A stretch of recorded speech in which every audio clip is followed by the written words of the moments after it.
হিমবাহ উপত্যকা বা হিমদ্রোণী কি, ঝুলন্ত উপত্যকা কি, ঝুলন্ত উপত্যকায় জলপ্রপাত গঠিত হয় কেন, এই বিষয়গুলি সহজে বুঝতে গেলে আগে দেখে নাও যে হিমবাহ কি এবং হিমবাহ কেমন। তোমরা ছবিতে লক্ষ্য করো, এই হচ্ছে হিমবাহ। হিমবাহ মানে বরফের নদী বা চলমান বরফের স্তূপ। এগুলি বরফের নদী হলেও এদের গতিবেগ কিন্তু খুব কম, দিনে মাত্র কয়েক সেমি থেকে কয়েক মিটার। উচ্চ অক্ষাংশে বা মেরু অঞ্চলে এবং উঁচু পার্বত্য অঞ্চলে এই হিমবাহ দেখা যায়। তোমরা এই যে হিমবাহগুলোকে দেখলে, এই হিমবাহগুলো যে পথ দিয়ে প্রবাহিত হয় সেই পথে কি করে, সেই পথে ইংরেজি ইউ অক্ষরের খাতের সৃষ্টি করে।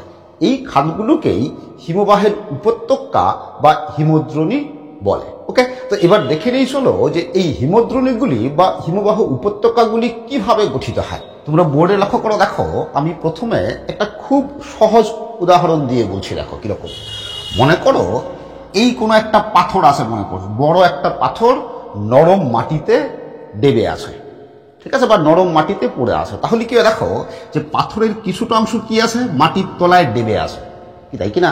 এবার যদি এই পাথরটাকে এভাবে ধাক্কা দিয়ে, মনে করো এইদিকে এই পথ বরাবর এটাকে ধাক্কা দিয়ে সরিয়ে দেব, ঠিক আছে, পাথরটাকে যদি ধাক্কা দিয়ে সরিয়ে দেই তাহলে এই যে সামনের যে মাটি আছে, এই যে মাটি কি খুঁড়ে যাবে না? এই তো মাটি খুঁড়ে যাবে। এবং পিছন দিকে কি হবে বলো তো? পিছন দিকে একটা এরকম এই পাথরের আকৃতির বা এরকম ইউ আকৃতির ঠিক এরকম একটা খাতের সৃষ্টি হবে। ঠিক এরকম দেখো,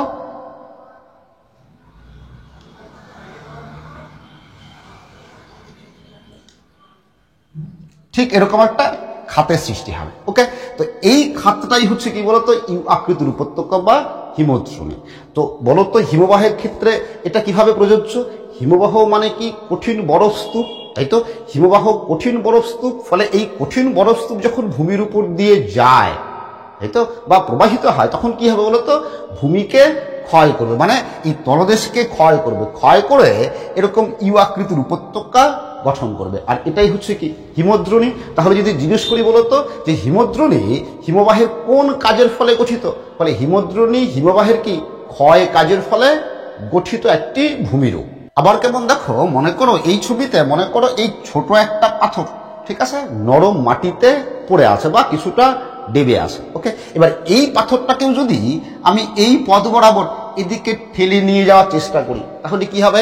এর সামনে যে শিলাস্তর বা মাটি আছে এগুলো কি ক্ষয় করবে, মানে উপড়ে তুলে ফেলবে বা খুঁড়ে যাবে, ভালো বাংলায় বলে উৎপাটন করবে। ওকে, এবং এর পিছন দিকেও কি হবে, এরকম একটা খাতের তৈরি হবে, তাই তো? তাহলে দেখো এখানকার খাতটা কি বেশি গভীর ও বড়, কিন্তু এই খাতটা কি কম গভীর ও ছোট। বুঝতেই পারছো কেন? কারণ এই পাথরটা বড় তাই খাতটা গভীর, এই পাথরটা ছোট তাই খাতটা কি কম গভীর।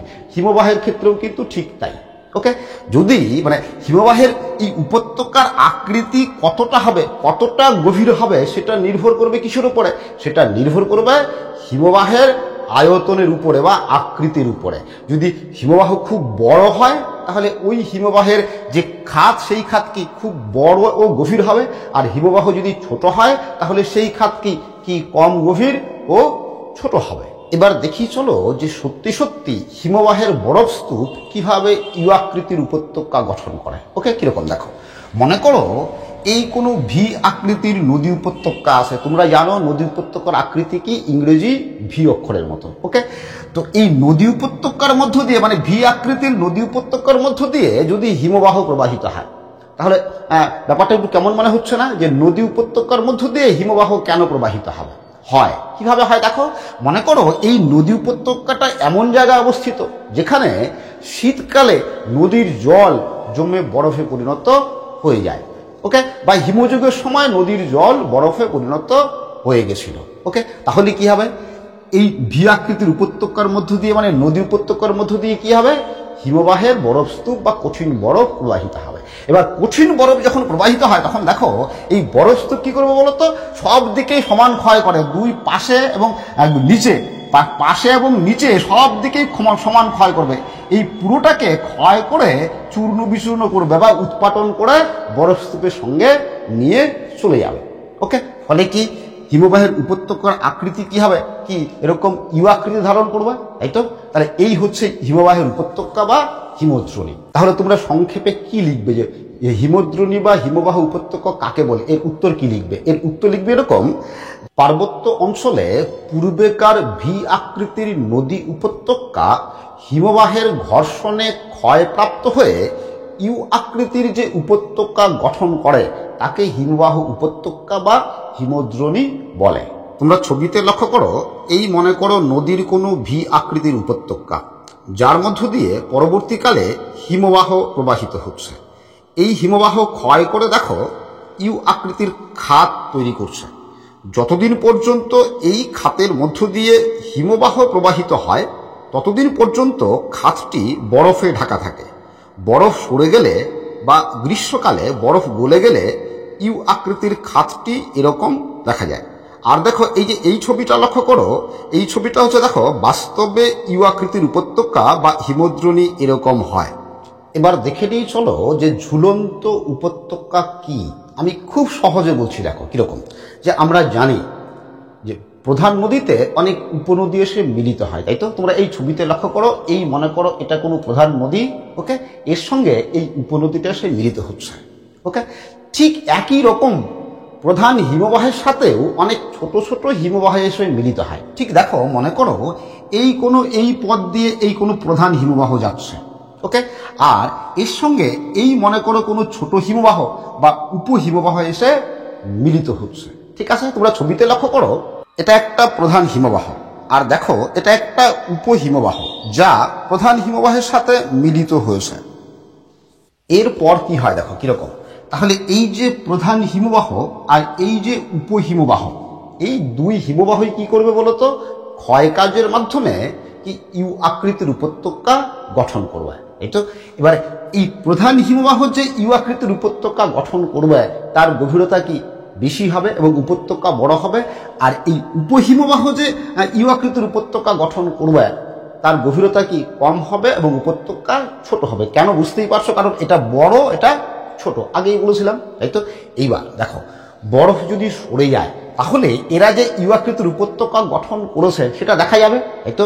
তখন আমরা যদি এই সংযোগস্থলটাকে দেখি, মানে যেখানে উপহিমবাহ প্রধান হিমবাহে মিলিত হয়েছে সেই জায়গাটাকে দেখলে ঠিক এরকম দেখা যাবে, তাই তো? কিরকম দেখো, এই উপত্যকাটা হচ্ছে কি বলতো? প্রধান হিমবাহের উপত্যকা। এই বরাবর প্রধান হিমবাহ প্রবাহিত হচ্ছে আর এই বরাবর উপহিমবাহ প্রবাহিত হচ্ছে, তার মানে কি এটা হচ্ছে উপহিমবাহের উপত্যকা, তাই তো? এইবার দেখো তো যে এই উপহিমবাহের উপত্যকাটা কোথায় আছে, কি মনে হবে? যে প্রধান হিমবাহের উপত্যকা থেকে অনেক উঁচুতে অবস্থান করছে বা প্রধান হিমবাহের উপত্যকার মধ্যে ঝুলন্ত অবস্থায় আছে। ওকে, তো এই যে উপত্যকা, এই উপত্যকাটাকেই বলা হয় ঝুলন্ত উপত্যকা। এবার তোমরা এই ছবিতে লক্ষ্য করো, দেখো এটা একটা প্রধান হিমবাহ আর দেখো এটা একটা উপহিমবাহ যা প্রধান হিমবাহের সাথে মিলিত হয়েছে। যতদিন পর্যন্ত হিমবাহ প্রবাহিত হয় ততদিন পর্যন্ত এদের ইউ আকৃতির খাতগুলি বরফে ঢাকা থাকে, কিন্তু হিমবাহ সরে গেলে বা বরফ গলে গেলে ঠিক এরকম দেখা যায়। আর দেখো, বরফ গলা জল দিয়ে ছোট বড় দুই খাতের মধ্য দিয়ে নদী প্রবাহিত হয়। এবার ঝুলন্ত উপত্যকায় কিভাবে জলপ্রপাত গঠিত হয় দেখো কিরকম। দেখো দেখো তাহলে এই যে প্রধান হিমবাহ উপত্যকা আছে, প্রধান হিমবাহের উপত্যকার বরফ গলে গেলে কি হবে? এই বরাবর প্রধান হিমবাহের উপত্যকা বরাবর কি বরফ গলা জলে নদী প্রবাহিত হবে, তাই তো? আর দেখো, উপহিমবাহের উপত্যকার মধ্য দিয়েও কি হবে? নদী প্রবাহিত হবে, বরফ গলা জল দিয়ে যে নদী তৈরি হবে তা প্রবাহিত হবে, তাই তো? এবার উপহিমবাহের উপত্যকার মধ্য দিয়ে যে নদী প্রবাহিত হয়ে আসবে বা যে জলধারা আসবে তা কি হবে? দেখো যে উপর থেকে এরকম নিচে লাফিয়ে পড়বে, কি তাই কিনা? উপর থেকে এরকম নিচে লাফিয়ে কোথায় মিশবে? এই প্রধান হিমবাহের উপত্যকার মধ্য দিয়ে যে নদী প্রবাহিত হচ্ছে তার সঙ্গে এসে মিশবে। ওকে, ফলে এই যে দুই উপত্যকার মধ্যে যথেষ্ট উচ্চতার পার্থক্য থাকায় কি হবে, জল এই উপর থেকে মানে উপহিমবাহের উপত্যকা থেকে লাফিয়ে প্রধান হিমবাহ উপত্যকার মধ্যে পড়বে, ফলে কি হবে, জলপ্রপাতের সৃষ্টি হবে। তোমরা ছবিতে লক্ষ্য করো এরকম ঝুলন্ত উপত্যকার মধ্যে জলপ্রপাত সৃষ্টি হয়েছে। এবার দেখে নিয়ে চলো যে হিমশিরি কি। ওকে, কিরকম দেখো, মনে করো এই কোনো একটা ভূপৃষ্ঠ আছে, এই কোনো একটা ভূপৃষ্ঠ, এ তার নিচের শিলাস্তরের গঠন। শিলাস্তরগুলো কি আছে দেখো, এখানে এটা নরম শিলাস্তর, এটা কঠিন শিলাস্তর, আমি ক লিখেছি দেখো, আর নিচেরগুলো মনে করো এটা আরো কঠিন শিলাস্তর, তারপর একটা আরো কঠিন শিলাস্তর, এরকম মানে নরম শিলাস্তর কঠিন শিলাস্তর পরপর সাজানো আছে। ওকে, এবার মনে করো এই শিলাস্তরের উপর দিয়ে মনে করো এই পথ বরাবর, মনে করো এই পথ বরাবর কোনো হিমবাহ প্রবাহিত হবে। ঠিক আছে, তো হিমবাহ কি করবে, ক্ষয় করে কি ইউ আকৃতির উপত্যকা গঠন করবে, কি তাই কিনা? তো এই ইউ আকৃতির উপত্যকা এরকম গঠন করার কথা, এই তো। কিন্তু এখানে যে উপত্যকা গঠন হবে সেই উপত্যকা কিন্তু ইউ অক্ষরের মতো হবে না। কেন হবে না বুঝতেই পারছো, কারণ কি, এখানে শিলাস্তর কি আছে, কঠিন নরম বিভিন্ন শিলাস্তর আছে, তাই তো। ফলে নরম শিলাস্তরে কি হবে, বেশি ক্ষয় হবে, কঠিন শিলাস্তরে কি হবে, কম ক্ষয় হবে, তাই তো। ফলে এখানে এই যে ইউ আকৃতির উপত্যকা ইউ এর মতো না হয়ে কি থাকবে বলতো, এই ইউ এর মধ্যে এরকম সিঁড়ির মতো ধাপের সৃষ্টি হবে। ওকে, বোঝা গেল কি বলছে, এরকম সিঁড়ির মতো ধাপের সৃষ্টি হবে। বুঝতেই পারছো এখানে ক্ষয় বেশি হয়েছে, এখানে কি ক্ষয় কম হয়েছে বলে কি চেপে আসছে, এই তো, সংকীর্ণ বা সরু হয়েছে। তো এই যে ইউ আকৃতির উপত্যকায় এই যে সিঁড়ির মতো ধাপের সৃষ্টি হয়, এই ধাপগুলোকেই হিমশিরি বলে। ওকে, তোমরা ছবিতে লক্ষ্য করো এই হচ্ছে হিমশিরি। ওকে, আবার দেখো, এইবার দেখো এখানে এই যে সিঁড়িগুলো তৈরি হয়েছে, দেখো এই যে সিঁড়িগুলোর ঢাল, ভূমির ঢাল কোন দিকে, এদিকে, এই সিঁড়ির ভূমির ঢাল কোন দিকে, এদিকে, ঢাল এদিকে, মানে কি উপত্যকার দিকে। কিন্তু যদি এই ধাপগুলো বা হিমশিরিগুলির, ওকে, হিমশিরিগুলির ঢাল যদি উপত্যকার বিপরীত দিকে হয়, মনে করো এই এদিকে হচ্ছে, মনে করো এদিকে হচ্ছে, উল্টো দিকে হয়, ওকে, তাহলে কি দেখো একটা খাঁচ কাটা অংশ তৈরি হয়। ওকে, তো এখানে কি হয়, এই খাঁচ কাটা অংশে হিমবাহের বরফ চলে গেলেও কিছু পরিমাণ বরফ এখানে আটকে থেকে যায়। ওকে, কিছু পরিমাণ বরফ এখানে আটকে থেকে যায়। ওকে, এবার এই বরফ গলে গিয়ে এখানে কি বলতো ছোট ছোট হ্রদের সৃষ্টি হয়। এই হ্রদগুলোকেই প্যাটার্নস্টার হ্রদ বলে। ওকে, এটা কিন্তু খুব প্রশ্ন হয় যে হিমশিরিতে যে হ্রদের সৃষ্টি হয় সেই হ্রদগুলোকে কি বলে, তাহলে উত্তর কি হবে, প্যাটার্নস্টার হ্রদ বলে। ওকে, তো আজকের ক্লাস থেকে দেখো, আজকের ক্লাস থেকে তোমরা কি কি শিখলে দেখো, হিমবাহ উপত্যকা বা হিমদ্রোণী, ঝুলন্ত উপত্যকা, হিমশিরি, এই প্রত্যেকটাই কিন্তু কি বলতো ক্ষয় কাজের ফলে গঠিত ভূমিরূপ। পরীক্ষায় কিন্তু প্রশ্ন আসে যে হিমবাহের ক্ষয় কাজের ফলে গঠিত ভূমিরূপগুলোর বিবরণ দাও, তাহলে কি তোমরা এই সব কয়টা ভূমিরূপ লিখতে পারো। ঠিক আছে, আর এর আগের ক্লাসে আমি দেখো, আগের ক্লাসে আমি এই ক্লাসটা করেছি, তোমরা যদি কেউ দেখতে চাও তাহলে ডিসক্রিপশন বক্সে এর লিঙ্ক পেয়ে যাবে, দেখে নিও। ঠিক আছে, আশা করি তোমরা বুঝতে পেরেছো। আজ আমি এখানেই শেষ করছি। তোমরা সবাই ভালো থাকবে, সুস্থ থাকবে, আবার দেখা হবে পরের ক্লাসে।